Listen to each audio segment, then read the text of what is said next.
Hi, everyone. This is Rob Roy of Elliott Options, and welcome to TradeFinder Live. If this is your first time watching TradeFinder, welcome. Special holiday edition of TradeFinder. For those of you live streaming throughout the different social media platforms, welcome to you as well. Start off by saying I know that Thanksgiving is kind of a U.S.-centric thing, but hopefully all of you watching from around the world and all the international countries are using this opportunity to spend time with family, friends, and loved ones as well. Hopefully it's becoming a bit of a universal reason to spend time with those we care about.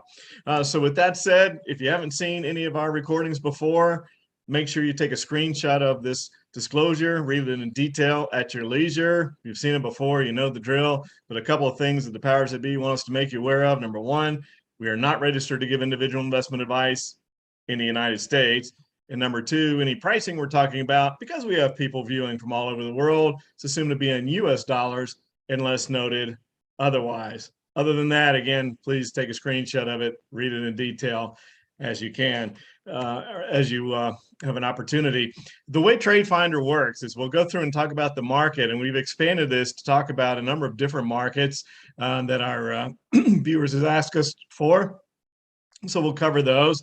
Then we'll cover any alerts that we may have closed out for our alert subscribers. Gives you an idea of how the alert service works at Elliott Options. Then we'll review the weekly case study considerations that we've identified in past trade finders. Then we'll go through and look to see if we can find a good case study consideration for this week. And then with whatever time we have left at the end, we'll open that up for a general Q&A. And that usually amounts to you guys giving us some of your favorite stock symbols, and we see what our technical indicators may say about your symbol. So that's it. That's how TradeFinder works in a nutshell.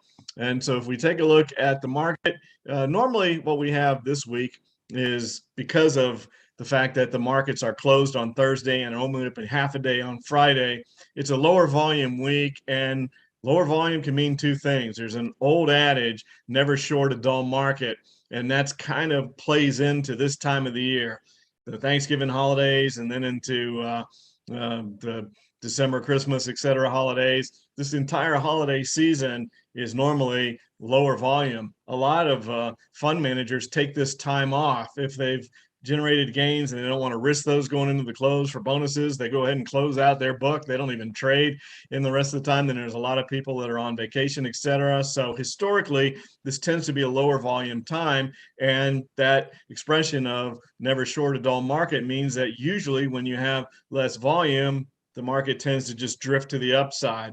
Not significantly higher, but a slow, steady drift. Now, the opposite side of that coin, the other argument is, well, with low volume, you can get more volatility, and that's happened in the past. A couple of years ago on December 24th, the market made a significant low on December 24th. So nothing, even the seasonality things that you hear people talk about happens every time. Nothing's 100%, no technical indicator is 100%, but we give you the generalities because those are things to be kept in the back of our minds when we're going through and looking at potential trading opportunities, etc. So here we are with the market. Rob, you can see sorry to jump in, Rob. Just wanted to remind you to switch over to the chart so that we can follow. Yep. Sorry. Thank you. Yeah, I am. For those of you that have watched before, I am in the mountains for the holidays. So with one screen, got to continue to remember to do that. And so apologize for that. But here looking at the SPY yesterday, if you were following the news, President Biden announced that Jerome Powell was going to be reappointed. There was a lot of speculation that he might replace Jerome Powell as head of the Federal Reserve, but he did appoint him for another term, and the market seemed to like that and rallied significantly off that news and then backed off. And you can see that we closed near the low of the day yesterday. Slight bounce back to the upside today, but nothing significant. So it was kind of along the lines of, well, wait a minute, is that a good thing or a bad thing? Initially, it seemed to be viewed positively, but then I think the reality hit of, well, you know, he's talked about this tapering, and then eventually we're going to end the tapering and potentially start raising rates next summer. And so here's interest rates. And if you've watched any of the videos that I've done over the last few months, that I've maintained that as interest rates go, it's likely how the equities markets are going to go. Now, tech stocks have had a rough time over the past couple of days. The rest of the market has been okay, but tech stocks have certainly gotten hit by this bounce to the upside the past 2 days in interest rates. And you can see we have a pretty well-formed wave 5 impulse pattern, LA wave 5 impulse pattern, where the wave 4 came down to a 50% correction, basically, and then we've been moving back higher. I really don't think, I think that, this is just my opinion, for whatever that's worth, is that with this rise in interest rates, the market will overcome that. And as long as we stay below 2% on the 10-year, I think the market handles that okay. Maybe there's just a little bit of a shock of, well, we thought that was good news, and now the market's selling off. Well, that's because rates are going up, realizing that, oh, yeah, Powell's already said that they're going to start tapering off, even though it was initially viewed as a slower taper than thought. So there's just a little bit of back and forth. And I do think that a lower volume week is creating a little more volatility than we might have seen otherwise with that news. But even if we move up and hit that wave 5 high, you can see that's still below 2% on the 10-year. And a 2% 10-year, that would change things. I think if we print a 2% interest rate, then not just the tech sector, but the equities market as a whole would have a difficult time with that. But we haven't done that. We're not there. And so let's go back and take a look at the fact that on the high yesterday, we came awfully close to this last zigzag pattern. This is like the 6th zigzag pattern in this wave 5 extension that we've had. And the high is at 476. We had talked about that in the past. Got reasonably close to that, moved back. Notice that we closed on the 10-day moving average on the low yesterday and then traded below it today, but managed to close back above it. So really, as odd as the last 2 days may have felt, nothing really technically has changed at all as far as going up to hit that 476 level. And I've talked about this numerous times, because you could look at that high and say, well, 473 and change, that was pretty close to 476. Well, normally those fib levels actually get touched. So I wouldn't be surprised to see 476 get touched possibly this week with the low volume aspect. But we'll see. I mean, we're so far extended on all these zigzag patterns and the wave 5. You can see the wave 5 is a 222% extension. Does it go to 261? It doesn't have to. It's already hit 100%. It's already hit 161.8% extension. So all the Elliott wave patterns have done what they need to do. What we're trying to do now is figure out where's the next likely target, and moving to a further extension is things that we have to look at. So what we do at Elliott Wave Options is we bring in our confirming indicators to see if they're giving us any kind of a guide as far as whether or not we can go up and hit another extended level. And note that the ADX, even with the waffling that we've had basically over the past 2 weeks, really, the market's been kind of squirrely. The ADX has stayed pretty strong, so that's good underlying strength. A little bit of a move down in the positive directional indicator today, as you can see, a little of that yesterday. That's not a concern to me at all, but we do have to pay attention to the fact that the negative directional indicator did pop up a little bit. That's a little bit more of a concern as far as sellers starting to kind of stick their toes in the water a little bit and test things out and see how that feels to them. And as we found out a couple years ago, that we don't always just go up this time of year, and perhaps shorts may take a run, thinking that, well, with low volume, we could get an exaggerated move. That's a potential as well. But for now, we're just looking at this last zigzag pattern and waiting for 476, and then we go ahead and see what happens from there. Taking a look at some of the other markets that our viewers and subscribers ask about a lot. Here we have the DIA. So this is the Dow. I haven't been paying much attention to that over the last number of years, but a lot of our subscribers do. So we've started showing that as you're aware. And note that zigzag pattern that exists there to the downside. Let's see what that B wave corrective level is right here. And there we are at the 100% extension, which is what you would expect with, call it the 61.8% fib B wave correction. So then we look to see, are we going to go down to 161.8? Well, the other thing to look at is we're also at a point of support price-wise, in addition to where we are with the zigzag pattern in the fib levels. So we've kind of come down and tested towards that level 2 of the last 3 days as well. And so that's right in between the 161.8% extension. So it wouldn't be a surprise to see it come down to 161.8. Also wouldn't be a surprise to see that that's it. That's pretty close for a test of those August highs. And the fact that we had this 100% extension, then we could bounce back from here. But clearly you can see that there's a different pattern there on the Dow than there is on the SPY. Taking a look at the Qs, and we had been joking, or I'd been joking about the fact that for a while it looked like the Qs kind of got upset that the IWM broke out, the small caps broke out, and we're going to maybe assume some sort of a leadership role. And the Q said, not so fast. Here we come back into that until interest rates started going back to the upside. And then you can see what happened yesterday and then today. And that's going to affect the tech heavy Qs.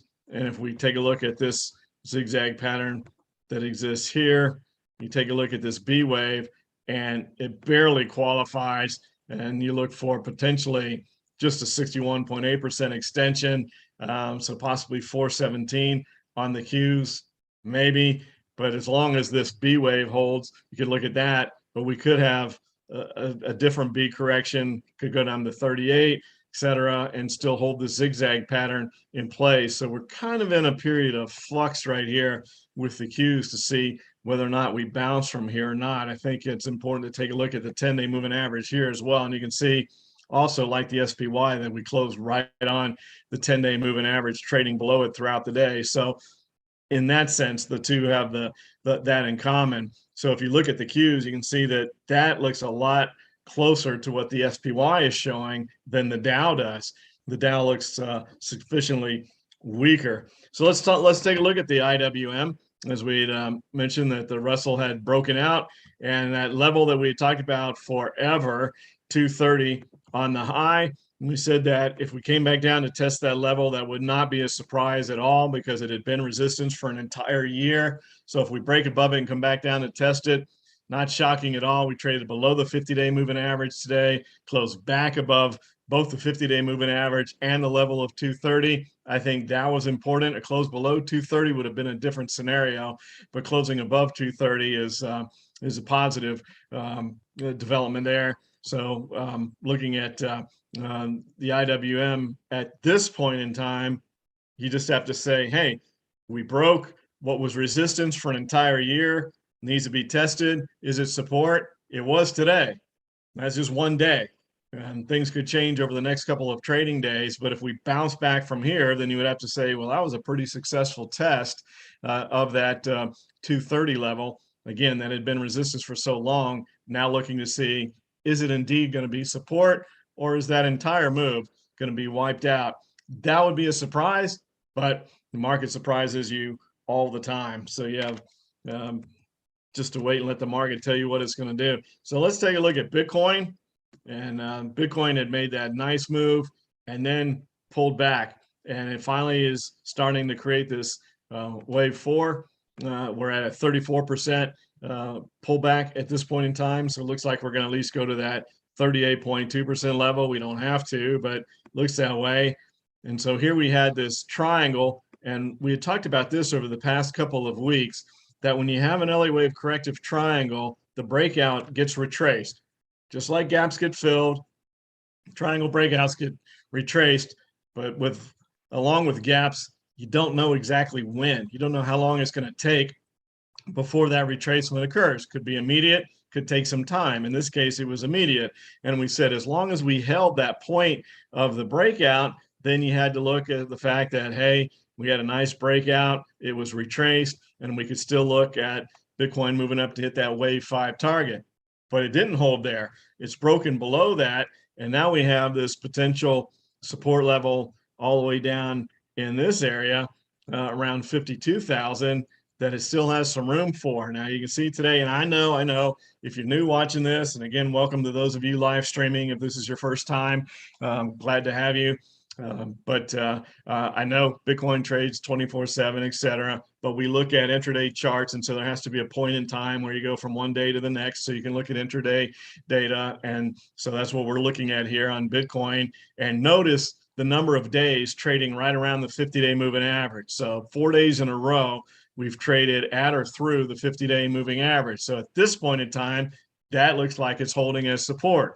Will it continue? Again, we'll see what the next couple of trading days show us. So I think the theme of this tonight is going to be, we're at a very interesting inflection point with a holiday volume shortened week, if you will. So we're shortened as far as the number of trading days, and we're shortened with the volume that we normally have. So anything goes this week. Some of these patterns could get broken based on this low volume and potentially higher volatility. Normally you would say, hey, really successful test of the 50-day moving average. That looks great.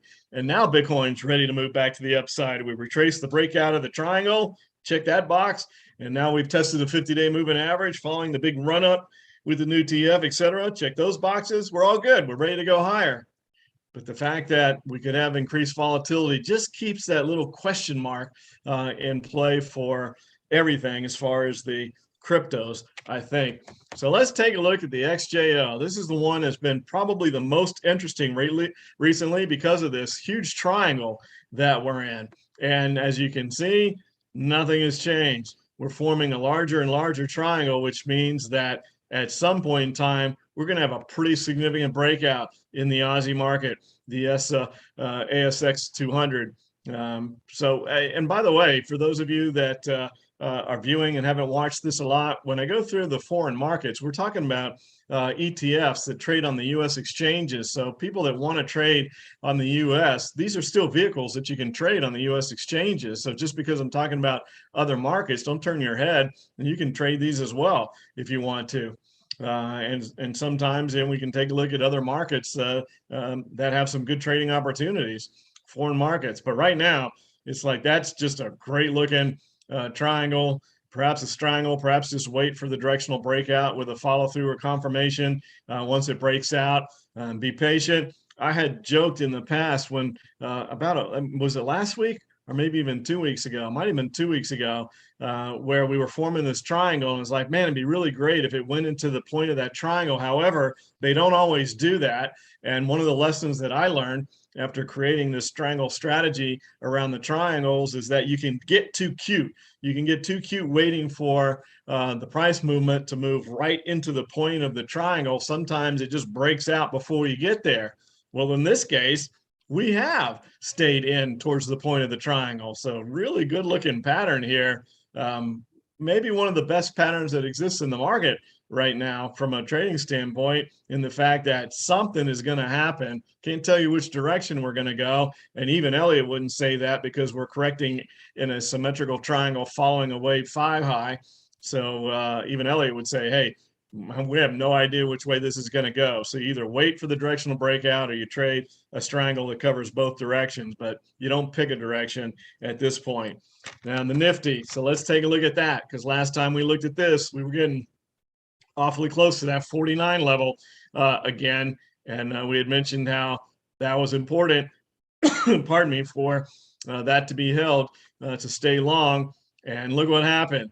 Same exact thing that happened back here on the 29th. So we break 49 yesterday, no follow through day, back to the upside. Now, the only difference is back here on the 29th, we got back above 49 on the lack of a follow through day. That didn't happen today, but that's not considered a follow through day to the downside. But it certainly makes you a little concerned, especially when you see that. When you look at the moving averages, now you see that there has been a negative 1030 cross. One of the technical systems that we look at Elliott Wave Options is a 1030 cross, whether it be to the upside or the downside. And here, the 10 cross below the 30, that's a bearish signal normally. So even though we did not get a follow-through day after the break of 49 in yesterday's trade, you still have to be leery until it gets back above 49. If it gets back above 49, then you stay long. But if you're long, you may want to say, hey, we want to watch this really intently, that perhaps that upward move is over with. And remember that the next level is 47, which could happen really, really quickly.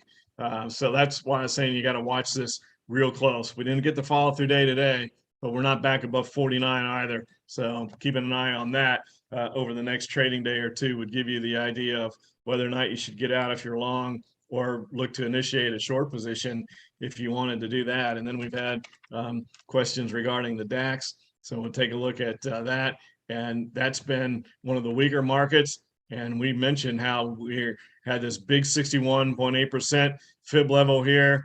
And the fact that not only would it have to break that, which to me is the strongest fib level that exists, 61.8 is my favorite level because of the strength. Then that means from support resistance, it's a very strong support level. It's a very strong resistance level. 61.8 is just a really big fib level. And so to break above that and break above resistance at 34 was asking a lot out of the DAX. That's what we had talked about. Well, now look what's happened. We've given up the 50-day moving average, and we're awfully close to a bearish 1030 cross there as well. One more day may do it.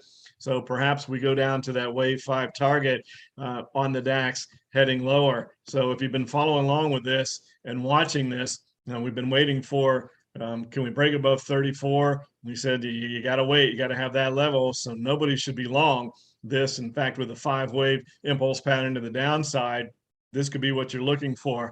Even though it broke the 50-day moving average with a follow-through day, because note it broke it yesterday. So that counts as a follow-through day today. For me, with that importance of the 1030 cross, I would want to see that actually happen. So there's plenty of room to the downside, as you can see, down to that wave 5 target. So I'd want to give it another day or two and see if that 1030 cross materializes. And if it does, that could be a good short there as well on the DAX. So a lot of stuff going on in the markets, as you can see right now, and some changes. Everything's not quite, just bull as it was at one point in time. And I think that the bulls probably were feeling pretty good coming into this holiday stretch with this nice move we had to the upside, with historically most of the time the markets drift higher through the holidays, but it may not be that way this time. This could be reminiscent of 2 years ago, but we'll have to, or 3 years ago. It might be 2018, I think. So 3 years ago, and time flies. So we'll have to keep a close eye on everything over the next couple of trading days.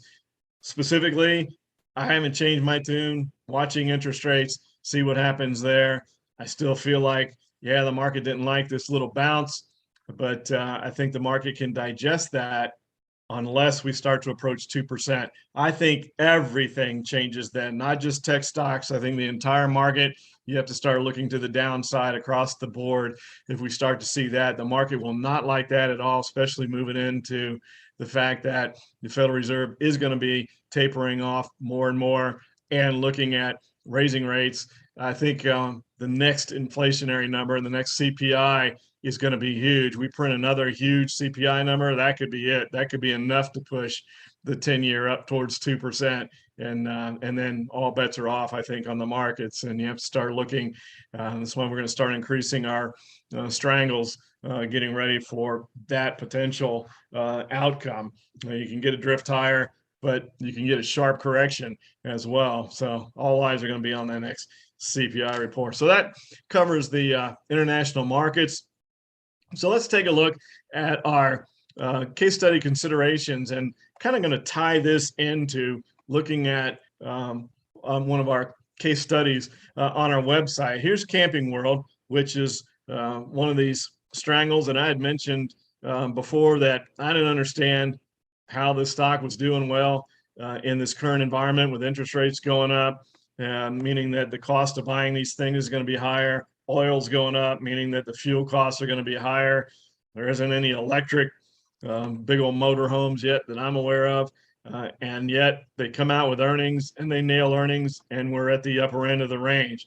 So we're not quite to the point where the calls are in the money yet. We did send this one out as an alert to our subscribers, but we've traded in the upper end after going through that big move on earnings. It's consolidated it pretty well. We created this triangle here.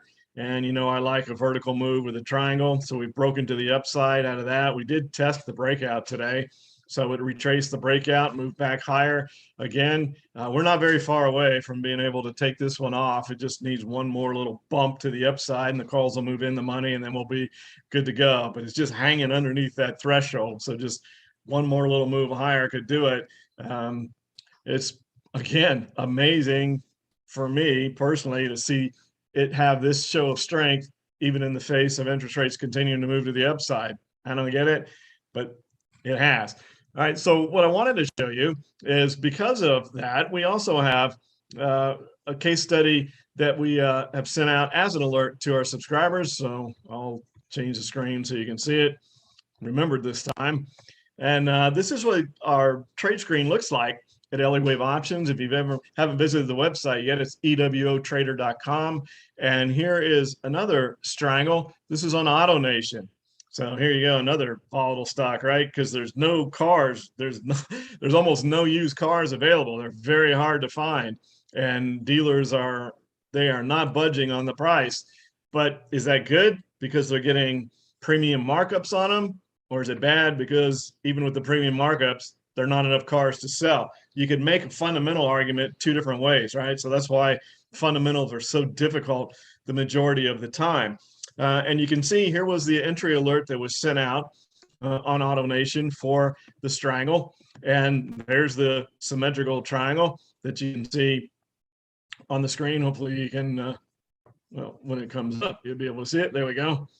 And so they can move either direction. We don't care. But take a look at what happened. So we made an adjustment here.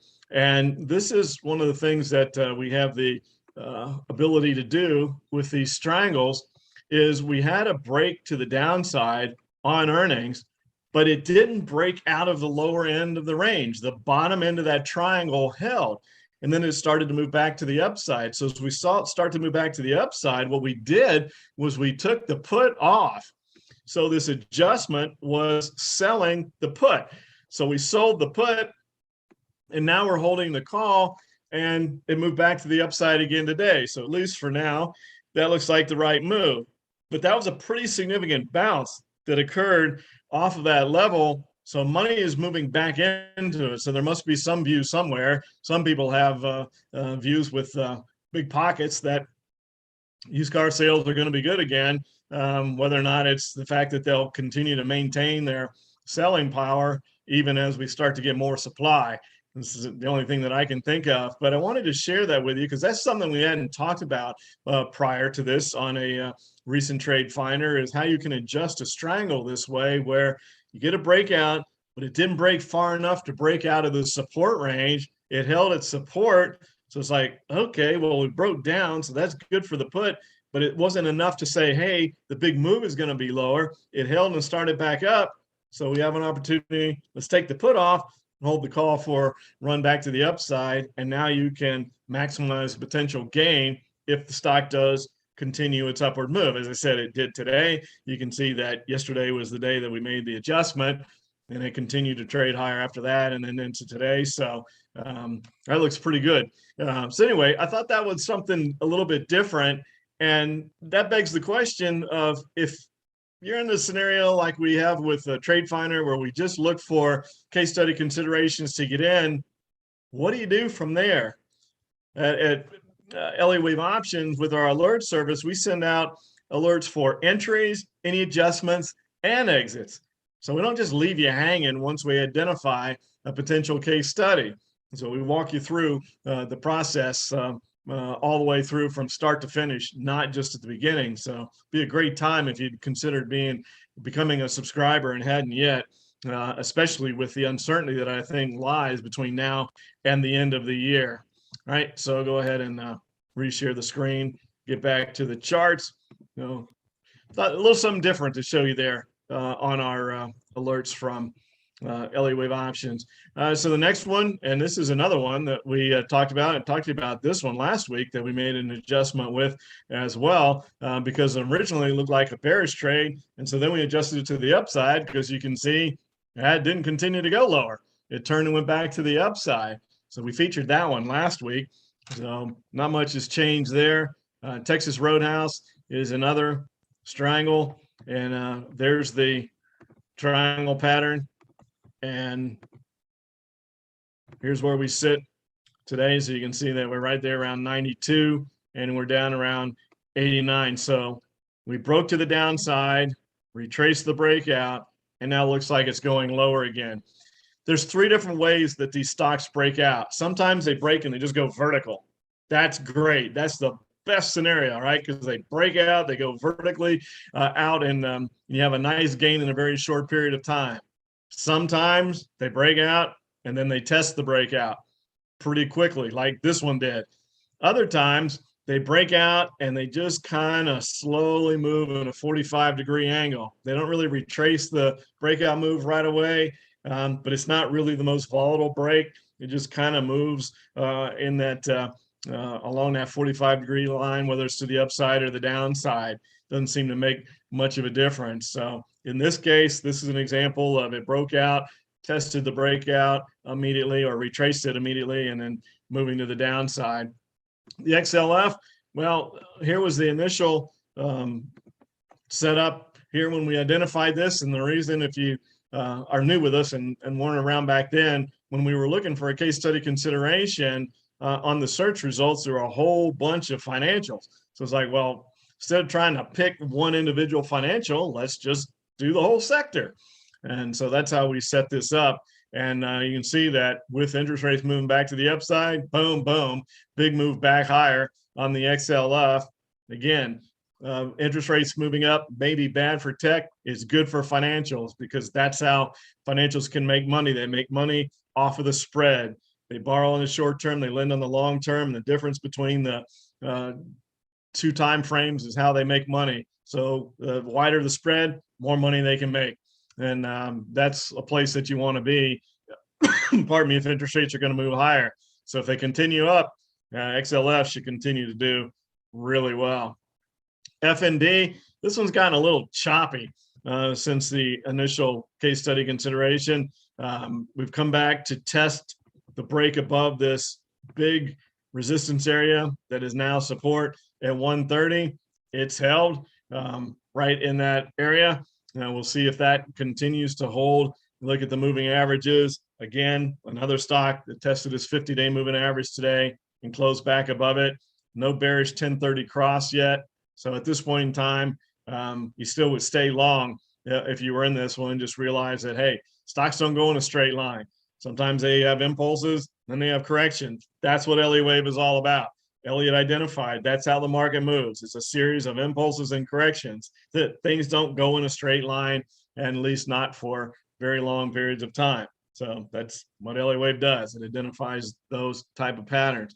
If we break 130 though, then that changes the scenario there. But until it does that, you stay with it. SNPS, and you can see that one moved right up to the wave 5 target. It's backed off. So if we go back and see if that was enough of a move. So at 348, thinking that it could hit that wave 5 target, but it did get into the tap box, which is the time and price projection. So the high was 361. So that's 13 points. And we like to see about a 10% move. Didn't quite get that, but got almost half of that. And you can see that now we're back testing that high, the wave 3 high at 340. It held it today, and as long as it continues to hold, it can bounce back higher from here and perhaps go up and hit that wave 5 target. But I think you'd want to be really careful here watching this to see does that 340 level hold, and if not, perhaps you want to get out of that one or even start to consider move back down towards the previous 4, but too early to identify that yet. But a nice move higher. Now we're testing the breakout and see how that plays out over the next couple of trading days as well. And then last week we identified this MMC, Arsh and McLennan. So pretty much is a dollar or two higher than where it was last week, but right in that same range. And you can see what's going on is we have the resistance of that wave 5 high there that's causing it to bounce back and forth there. Hopefully without me even drawing it, you've noted that zigzag pattern that exists. That looks pretty good. Not surprising at all to see it have a little bit of problem at the most recent high. And then your target price is up around 180, which would be that 100% extension on the C wave of that zigzag pattern. So that looks really good. The fact that it's having a little bit of resistance at the previous wave 5 high is not surprising at all. Pretty technical, normal stuff. Gone back to the 38.2% level and held there so far. So at this point in time, you'd stay long that one as well. So that gives you a rundown of the open case studies. All the rest of them have all been closed already. We've been doing this for months and months. I have to go back and see. I don't really remember what the date of the first TradeFinder was, but we've been around for a while, and the track record on the case study considerations has been pretty strong. So there's not a whole lot left that wouldn't be considered greedy if you hadn't closed them out at this point in time. All right, so let's see if we can find something for tonight with this holiday week. Perhaps maybe we want to consider taking a look at a potential strangle. If we take a look here, and if you're not familiar with this software program, if you're watching it for the first time or streaming with us on YouTube or one of the other social media platforms, this is called Profit Source. It's from Hub. You can find out more information about it at hubb.com. It's an Australian company, and they have created this software to primarily analyze Elliott wave, but it does a number of other things. To me, it's the best Elliott wave software that exists out there. I utilize it. I've tried every Elliott wave software that I know to exist. And because of that, a lot of our subscribers started using it. So the folks at Hub decided to create these searches for our subscribers. So if you have Profit Source and you are an Elliott wave options alert subscriber, you get all of these additional links here. These are all active keys. You can see the different things. Anyone that says EWO, those are my search parameters they utilize to find our case study alerts. So our subscribers can look right along at the same stocks that I'm looking at day in and day out. Every day you can look at the exact same thing. And so that's a learning tool. You can see that on the impulse side, there's 2 results. Let's just quickly take a look at those just to see what the McDonald's. Okay. Well, that's interesting. And that's kind of one of those defensive sectors. McDonald's is one of the stocks that if the market starts to get squirrely, money runs there because they figure that you've heard me talk about the sin stocks before, that money seems to hide in alcohol, tobacco, and gambling. So those are called the sin stocks because the viewpoint is that no matter how bad the economy gets or how bad the market might get, people are going to find a way to do their vices, smoke, drink, and gamble. But McDonald's is another place where money tends to run, figuring that those long lines that you see at fast food McDonald's aren't going to change. In fact, maybe some people that were going out to eat at other restaurants, if things start to weaken economically, are going to start going to McDonald's. So it actually helps them in that scenario. So McDonald's is, believe it or not, considered a defensive stock. And so it looks like it's breaking. It's trying to break to a new high. Pretty interesting that it did that back in the beginning of November. If we take a look at the DMI, pretty solid there. It would be better if the ADX was curling up, but the fact that it's staying between the 2 directional indicators and the negative directional indicator is moving down gives you an indication that there's a likelihood that we're going to break this wave 3 high here. That's strong potential. We take a look at CCI moving up above positive 100. That's good. See what the money flow shows. Look at that. So this looks like it wants to move higher. So my original intent was not to look for a bullish directional stock, but man, that looks awful good. We will take a look and see if we can find a nice triangle pattern. The low volume again could enhance volatility, so it might not be such a bad time for those, but that looks awful good there. So we're going to make a slight note on that on Mickey D's, and then we'll see if we find something potentially a little bit better. But that's not bad at all, especially considering we're at 255 and you got a better than 265 target. It's a pretty nice move.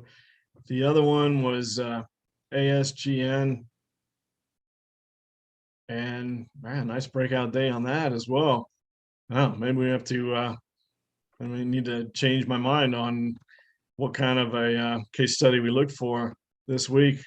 And you can see that it's an extended wave 5. Really nice day today. Let's see if there was some volume behind that. So that's pretty decent volume on what's likely a lower than normal volume day, with the fact that it wasn't an extreme. Talked about this before too. When you're looking at the volume chart, what you want when you have confirming volume is average or above average volume, but you don't want one of those big spikes, because when you get one of those big volume spikes, that means everybody that wanted to buy has bought. So who's left? So it tends to drift back down.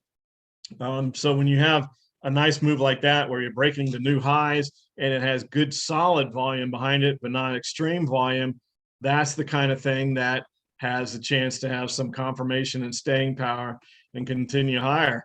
So, man, that one looks pretty good as well. So maybe we won't look for the strangle. Those two case study considerations both look good. So we only have 60 in the consolidating stocks, but over here you can see there's a bullish wave 3. You can say, I don't want to look at 60 different charts. Well, if we just come over here and say, all right, well, let's just click that box as well.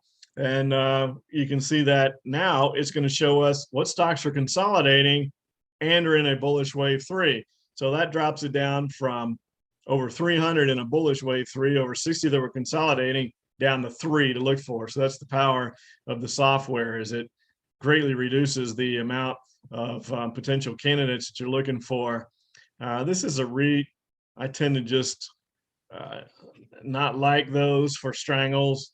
Historically, they just don't break enough, so they're not one of my favorites. Arch Capital, it's one we've traded in the past, and that's not a great triangle pattern. You can certainly see what the breakout potential is, because we're kind of at a point of resistance right through here and a little bit of an ascending triangle. But that's not what we're looking for when we're looking for triangle patterns. We can find something better than that. Let's see the last one, HCA for healthcare. Looking at this setup here, that's better. Now you have a clear area of support. The only problem here is it's a little bit more of an expensive stock, so the strangle might be a bit pricey. But you can see there's support around 240. And then here's your set of lower highs. So a nice descending triangle pattern set up right there. The high being 265. So that's a 25-point wedge. Man, this is right on the border. And what I'm talking about is if you haven't seen us examine a triangle before for potential strangle, you're looking at the mouth of the triangle, the widest part. And you look from where's the high and where's the low. In other words, resistance, support, whatever, but the high, the low, in the mouth of the triangle, that gives you the approximate breakout move. And you want that to be 10% or right around 10% of the stock value, because that lets us know that the way we set up the strangles has a chance to have a really nicely profitable result. And so if we're at a 240 stock, 10% is $25, we're right there. So it's right on the 25% threshold for this one. Taking a look at the options, if we bring up, let's see what the options may look like here on HCA.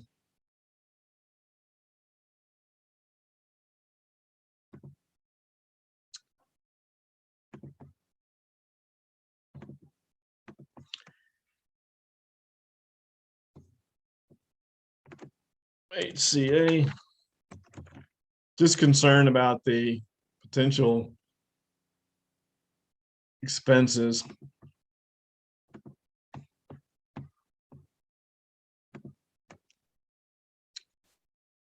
And so December, plenty of options here.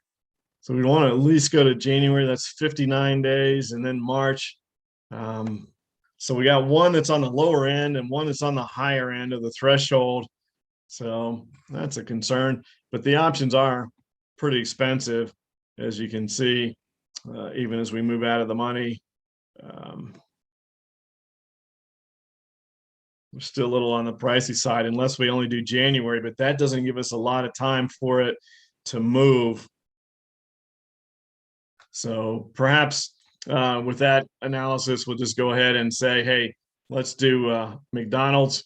That's going to be our case study consideration. It does have the fact that it's a little bit on the defensive side. So even if the market kind of wobbles a little bit here, McDonald's can still do well. So we're going to make MCD with a bullish tone our case study consideration for tonight. Now, we could have spent more time and gone through and looked at all those consolidating stocks and potentially found one, but in the essence of trying to save time, especially during this holiday edition of TradeFinder, we've got a really good solid candidate here with good technicals behind it. So we'll stay with that one. Perhaps next week we could spend more time looking for a potential triangle or strangle. So with that, I'm going to go ahead and open it to support, to ask any questions that may be coming through, any symbols that people might want to look at, etc. I've got a few minutes here before we wrap things up. Absolutely. Got a couple of questions here for you, Rob. We'll start out first with this symbol from Mike. I'd like to look at MU. Good old Micron. Pretty nice breakout there. It came back a little bit yesterday, but that's just because it was overbought. You can see that, and it doesn't have a 5-wave pattern in it because it's been consolidating or correcting, I should say, since the past wave 5 high, and the corrective level was back to the previous 4, which it's already accomplished that. That was not only an area of the previous 4, but support, resistance as well, and it did break below that. You can see how important this level at 75 has been because it broke below it and used it as resistance again. So boom, boom, boom. It was support numerous times, then became resistance, and then broke back above it, tested it right there. Now we've blasted higher. The only concern I see right here real quick is the fact that we're still a bit overbought following that big move yesterday or a couple days ago. So that would have been Friday, right? So Friday's big breakout move yesterday and today. It's still a tiny bit overbought. Maybe it needs to consolidate just a bit more. But if you look at the DMI, that's as good as it can look. That looks extremely supportive of a continued move higher. Look at the separation between the two directional indicators, the angle that the ADX is moving up. CCI kind of staying in the upper threshold without diving back to the downside. So that is solid there. And yeah, pretty decent money flow as well. So yeah, Micron, other than the fact that perhaps it might need to come back towards that 10-day moving average a little bit, maybe it doesn't. Maybe it just goes sideways and allows the 10-day moving average to catch up. It would be tough to go bullish tomorrow, I would think, just because it is a tiny bit overbought. But again, it's not nearly as overbought as it was after the close on Friday. So if you want to be super speculative, you could take a run at it, but that looks really good. Looks like it wants to continue as soon as it rectifies that overbought scenario. And then if you're wondering, well, where would the price target be? Well, the resistance would be here at the previous 5 that added resistance back in March, pretty significant resistance. So it's got pretty clear sailing to 95. There's really not much in the way between here and 95. Be kind of a surprise not to see it get there unless interest rates smoke to the upside. Now that could derail that. Other than that, that looks really good. That's a good one. And while you're still looking at Micron, Mark wrote in asking if we're looking at a possible doji. It's close. The open was 85.04. The close was 85.41. So technically, a doji is within 25 cents is the way a lot of the candlestick people that I'm familiar with look for doji. So it's just slightly outside that. You could argue it's pretty darn close. It's what, 37 cents instead of 25 cents or less. So perhaps, but when you've had a big breakout like that and it's consolidating, maybe it comes back down to the 10-day moving average, and that's what the doji means. Or maybe it's just like, we're just going to tread water here, because all a doji means is indecision, right? Often it means a change of direction or a change of direction result, but the doji itself, the actual bar, means indecision. So it's not saying change of direction, it's saying indecision. And so if you've had a move to the upside and then you get indecisive, then you could get a reverse. And that's why a lot of people think that dojis mean, oh, a reversal's coming. But that's not the technical definition of what a doji is. But yeah, I can see why you're saying that. It's awfully close. Is it technically within the definition? No, but awfully darn close. So yeah, that's a good point. All right. Next, Mike asked said, I haven't been with you during a bearish market. Is just the CCI the favored indicator in lieu of the DMI, or a combination of both, or all the EWO indicators together then? Thanks. Well, you're not alone. Was that Mike? Is the person named Mike? You're not alone, because the market hasn't really had a bear market since then. But I've been rooting for one for our subscribers, because bear markets are so much more fun to trade. And that sounds counterintuitive, I know, but they really are. You make money faster, you make more money faster in a bear market than you do in an up market. The thing is there, the dichotomy becomes, yeah, but when the market moves to the upside, everybody's making money, right? Like people in IRAs and 401ks, more people, I should say, are benefiting in an upward market. So it's hard to root against the market. And so you try not to do that with that in mind. But the reality is, in a bear market, you can make so much more money. So I would love to see a bear market formulate. And, our subscribers, other than that brief period, and we did get a couple bearish puts on the SPY with downward zigzags back in March and April of 2020, but they were short and sweet and quick. But that gave you the idea of how fast things can. You see a zigzag and it might hit its target in 2 days because things move so fast. But yeah, a bear market would be fun to trade. It would be great to have one. It's been so long. And maybe next year we do move into one, with the fact that the tapering is going to accelerate, and then the speculation of raising rates, that could certainly spark one. So maybe we don't have to wait too much longer. But yeah, I'm with you. I'm ready. All right. Next up, George would like to look at GILD. Oh, Gilead.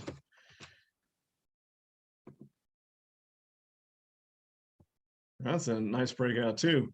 I think you guys have found a couple good breakouts in a rather choppy market over the past couple of days. Now, the issue here is it was in a 5-wave impulse pattern to the downside. So we're at 76%. That is awfully close to disqualifying that downward 5-wave pattern. Technically, it's the 78.6% fib level that becomes disqualified. But Elliott himself, when he saw one hit 70%, he was ready to write it off and say, hey, the likelihood is it's going to disqualify the pattern. So he didn't really kind of hang around for that 78.6% fib level. And the issue here, I think, more than I think the pattern is of less importance now because of where it sits. What's more important is that we're now in an area where there's some kind of thick resistance right through here. So between 71 where we are now and 73 right in through here, you can see August, September, for those 2 months we traded right in that area, and that's going to have to break through that. And I don't think it's going to happen in the next couple of days because we're a little bit overbought now. So we got some separation with the 10-day moving average, so we're a little overbought. We do have a positive 1030 cross there, so it looks like for the longer term the setup is looking good for Gilead. I just think over the next couple of trading days, maybe it rests, maybe it pulls back a little bit. I'd be surprised if it breaks through 72 in the next couple of days without rectifying that overbought condition first. But I think we do have a high likelihood of that Elliott wave pattern relabeling, which is one of the things that I love about Elliott wave, is when a pattern becomes disqualified and the next pattern emerges, and then you have a higher percentage of that pattern occurring. I just don't know any other indicators that do that. And when you look at this DMI, the ADX broke 20 today, good separation between the two directional indicators. That's supportive of the move higher as well. So all evidence suggests that we are going to break higher on Gilead. Just it might need a day or two of rest first. You guys are finding some good ones. All right. Next up will be a question from Charlie, and it says /NG is forming multiple triangles within a large one. Thoughts? So maybe UNG or NG. Well, /NG is the natural gas futures. So we can look at the ETF for it, but he's asking about natural gas. And, you know, the odd thing, it was up today, but oil was up more, and they're talking about opening up the strategic oil reserves. And, you know, let's not get into politics, but the new administration comes in and shuts down a lot of domestic production. And now they're trying to get OPEC nations to create more production. And so what are we doing? We're shipping things from domestic potential production where companies in the US could benefit. And we're sending that all overseas again by asking OPEC to open up the spigots and pump more. And then we're talking about potentially opening up the strategic oil reserves in the US because oil prices are higher. That's crazy. But anyway, the question was on natural gas, but it was just interesting that natural gas has struggled a little bit more than oil has. And yet the arguments are trying to create more production of oil, which you would think would be maybe more of a hindrance to it, but it hasn't been. But as far as UNG, we came down, we hit a 50% corrective level in the wave 4. That's really classic. I think you got to give that a chance and see how that plays out. As far as triangles within triangles, even here in this, you can see that there's been a couple of triangle patterns. They haven't been big ones though, right? They've been smaller triangles that have occurred. So, you know, there was one here. And so we got a little bit of a breakout. And then right after that, we formulated another one. So we're right here. And that broke to the downside, but then immediately retraced today. So, you know, both of these breakouts immediately. See, there was the retracement there on that triangle. And then today was the retracement on this triangle. Both of them immediately retraced the breakouts. So, yeah, I see what you're talking about as far as what's going on there. But I think you have to give that 50% wave 4 correction at least a little bit of time to see if that holds and that we start a wave 5 impulse from here. We'll find out over the next couple of trading days. But we just need a few more days of data here. And we close right on the 10-day moving average there. I mean, that's what we're doing with our alert. You know, we went in and out of natural gas or UNG 3 times, boom, boom, boom, quick profits in very short periods of time. Well, this one, you know, now the odds are evening it out. This one's taking longer, but it hasn't disqualified the pattern. So how do you leave a position when the pattern hasn't become disqualified yet? All right. So this is back when we were looking at the McDonald's chart. Steve asked if we were looking at a triangle. Do we see a triangle? Yeah, actually, you know, you're right. I didn't highlight that when we first looked at it, but it did come out of one. And so there's your support area right there. And then here's the triangle right there.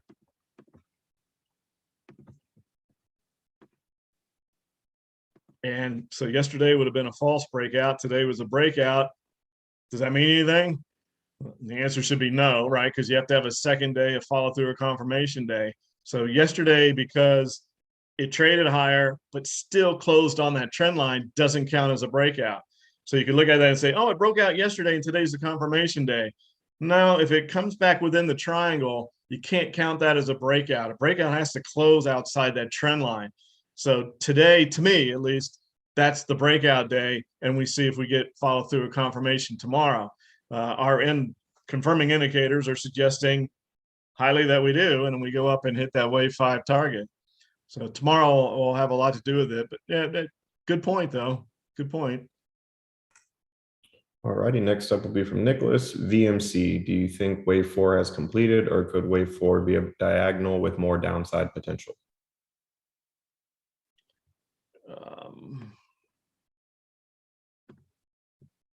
Well, I see this descending triangle right here. That looks, so there's some pretty good support right there. And then you have the set of lower highs. So that all looks good right there for a potential breakout. So I think we have to let that play out. The DMI is not really giving us, it's, as you would expect, kind of coming down through the consolidation. So this could break either way, and both scenarios make sense. Now, this is one where Elliott would say, hey, you got a triangle within a wave 3 impulse. The likelihood is it's going to break to the upside. And maybe it does, and he could be right. However, our view and what we like to share with our alert subscribers is that when you see a triangle can break either direction, whether it's in an impulse wave or whether it's following a wave 5 correction. It doesn't matter, or it's correcting a wave 5 impulse completion. Just why, with the way we have this triangle set up to where you can profit whether it breaks to the upside or the downside, why risk it? The only other thing I would suggest is that wait, let the breakout occur, and then trade the directional move of the breakout. But I'm just not a fan of, even in a wave 3 with a triangle, picking the direction, because as soon as you do, Murphy's Law comes in and it's going to go the opposite direction. So it's a pretty nice looking triangle. I think it's it could easily break and create that wave 4, or it could break up and run to the wave 5. Both of those two scenarios make sense there. So again, which one occurs? I don't know. I would be interested in the strangle. Let's see where the ADX is. Yeah, it's awfully high though. So perhaps you do on this one wait and let it break out and then trade the direction that the breakout occurs. That ADX is a little high. It's just suggestive that you could consolidate for a bit longer before it breaks out, is what that means. But you would have to form a larger triangle. That one looks pretty well formed right there. All right, so next up would be a two-part question from David. Does gold look like it may be setting up to bounce, silver to the downside? I figured gold was coming. I was just wondering if we were going to get that because gold had that impressive move to the upside, and then look what happened.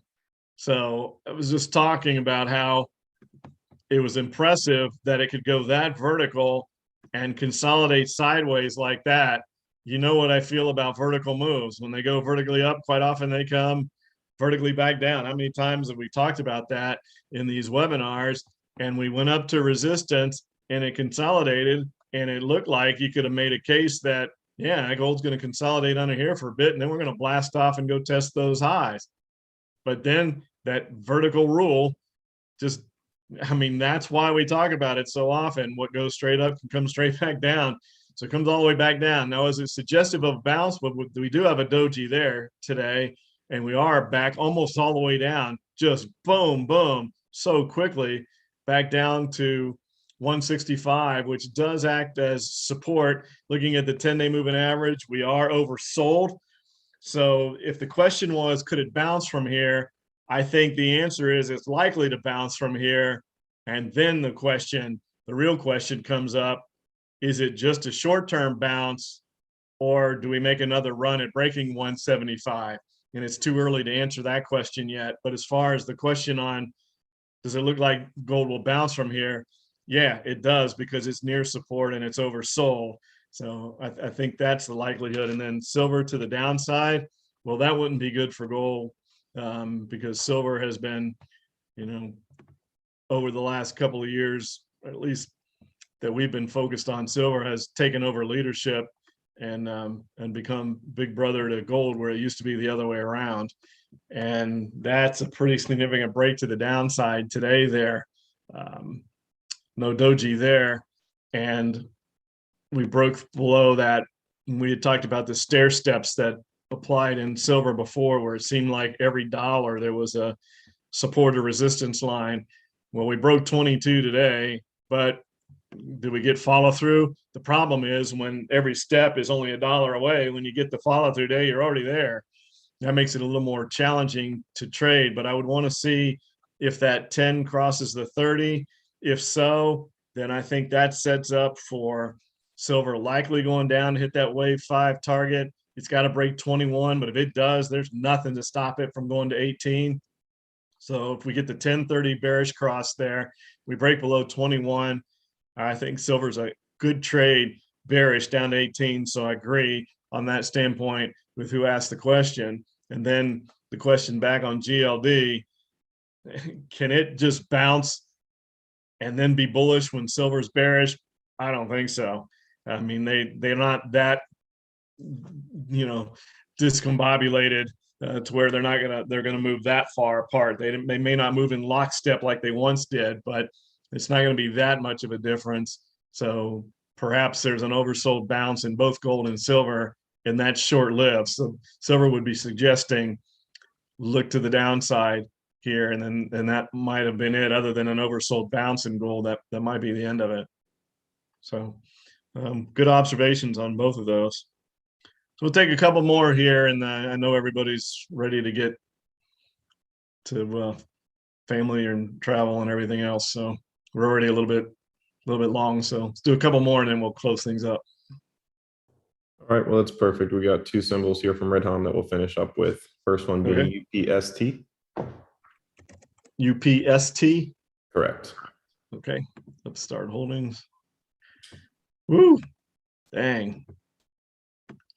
Gap down, little triangle, and it kept going. It just let the 10-day moving average catch up and then continued down from there. But now we're at the 61.8% fib level. So if it's going to hold, it's going to hold now. So we're at an area. If you're looking for something super aggressive for a bounce, that could be, it's oversold. It's at a 61.8% fib level. It's at an area of support. It could bounce. The fly in the ointment there would be, are we going to come this far down and not fill this gap while we're down here? And then the other argument, obviously, well, it's got an upward gap to fill as well. But that one could be a ways off.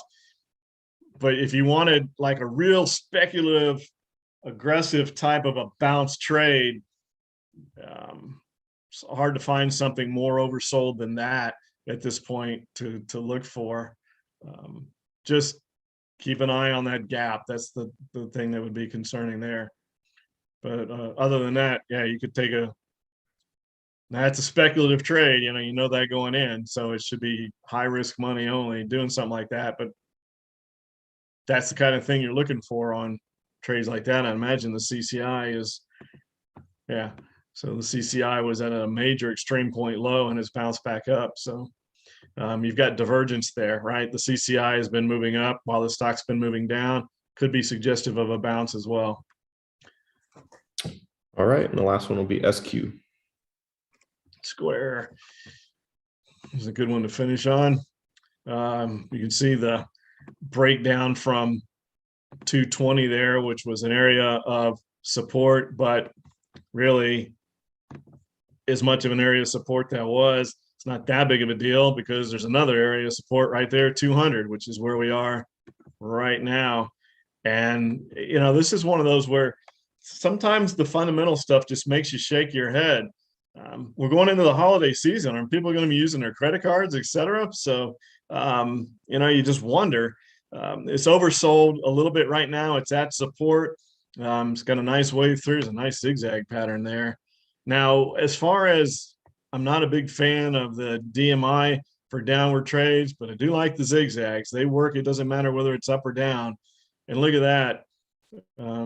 Suggestive of it's awfully close to it, but it didn't quite make it. So maybe we come down and test that 200 level, which is a retracement of that entire 5-wave impulse pattern that occurred back here. So that would retrace that whole thing. And then that could act as a level of support. So if you're looking for another speculative one for a potential bounce, 200, so it's at 210. It could easily go to 200 and probably is likely to do it, other than it's just a touch oversold right now. And does it bounce from there? Maybe. You might could get an oversold bounce out of that one as well. But it's a wave 3 to the downside, but the zigzag would be completed. You would have retraced the entire 5-wave impulse pattern. 200 could act as a measure of support there. So it would be tough for me. It would be tough to get speculative on it at 210, but at 200, if it makes it down to 200, then a bounce there could be pretty good. All right. So again, we ran a few minutes long, but I sign off the same way each and every week. Thanks for everybody for joining us. We know time is the most valuable thing that we all possess, and we very much appreciate you spending some of your valuable time with us. And in turn, we do our best to make your time informative and educational. I hope you felt that way tonight. And again, no matter where you are viewing around the world, this is a time for giving thanks to those that are most special to us. And I hope everybody listening has an opportunity to do that this week. So have a wonderful rest of your week. Enjoy the holidays and look forward to talking again next week. Take care, everybody.